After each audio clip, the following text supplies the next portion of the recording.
Assalamualaikum warahmatullahi wabarakatuh.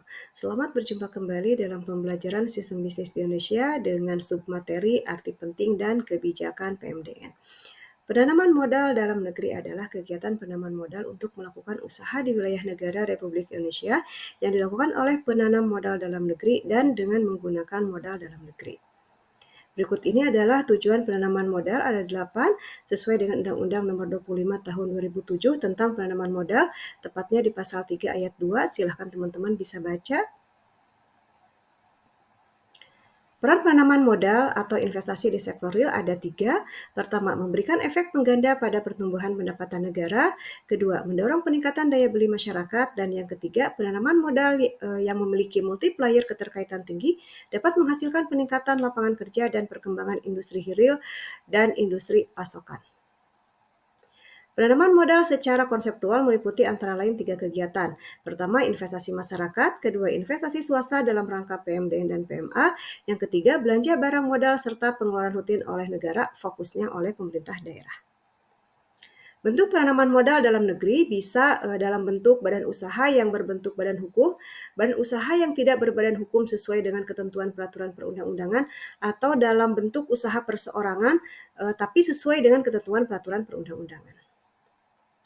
Bentuk kegiatan PMD dan PMA untuk perseroan terbatas ini bisa dengan cara mengambil bagian saham pada saat pendirian perseroan terbatas. Kedua, bisa dengan cara membeli saham atau melakukan cara lain sesuai dengan ketentuan peraturan perundang-undangan.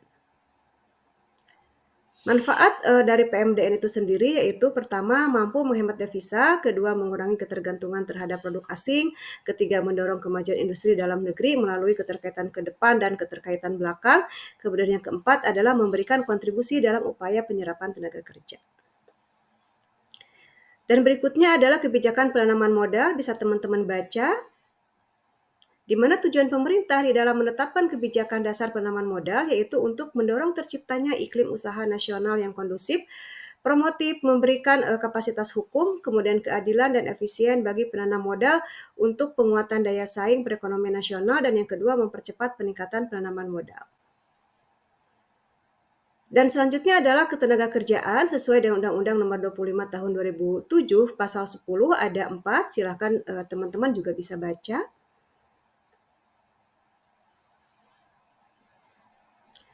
Fasilitas untuk penanaman modal sesuai dengan Undang-Undang Nomor 25 Tahun 2007 Pasal 18, silakan ada 6, bisa teman-teman baca juga.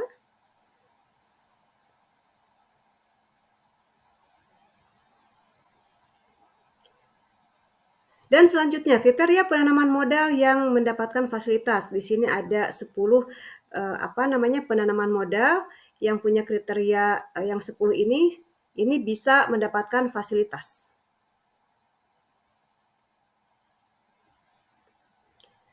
Selanjutnya ada perkembangan PMDN yang ditampilkan dalam grafik berikut ini, yaitu perkembangan realisasi investasi PMDN periode 2015-2023. Di sini di mana kondisinya yang cenderung terus meningkat ya teman-teman, di mana pada tahun 2023 di sini mencapai 674.923,40 miliar rupiah.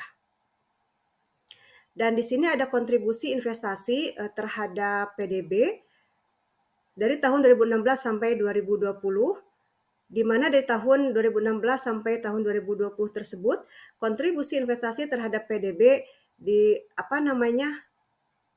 rata-rata di atas 31%.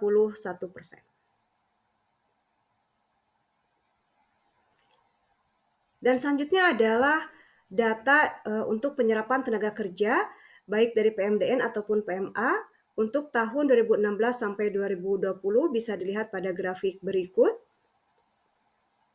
Di mana untuk PMDN di sini bisa dilihat trennya adalah terus meningkat ya dari 2016 sampai 2020. Penyerapan tenaga kerjanya terus meningkat.